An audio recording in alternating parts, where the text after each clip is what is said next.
Have you ever wondered what the world will look like in 100 years? Will it be the same blue and green orb we know and love? Or will it be transformed by the silent but relentless force of climate change? Climate change, the long-term alteration of temperature and typical weather patterns in a place, is becoming increasingly apparent. We see it in the melting ice caps, in the unusually intense heat waves, and in the increasingly unpredictable weather patterns. Consider the fossil dunes of Al Wathba, a region southeast of Abu Dhabi. These unique attractions, estimated to be between 120,000 to 150,000 years old, were formed through cycles of ice ages and thaws. Now they face the threat of erosion and destruction due to climate change. In Japan, a country prone to natural disasters, climate change is no longer an abstract concept.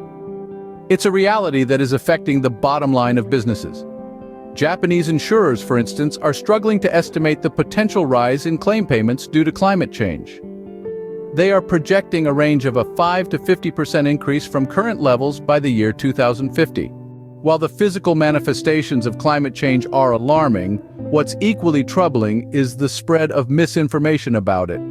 Platforms such as Facebook, rebranded as Meta, have seen an increase in climate change misinformation. Despite resistance to remove this misinformation, the call for action becomes louder each day.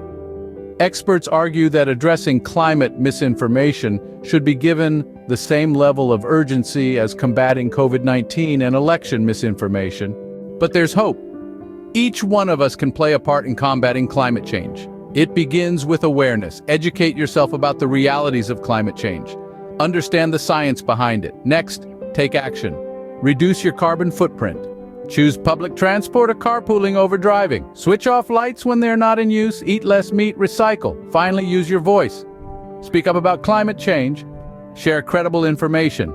Encourage others to take action. Remember, climate change isn't just a problem for future generations. It's a problem for all of us here and now, and it's up to us to do something about it. After all, there's no planet B. So as you go on with your day, think about this.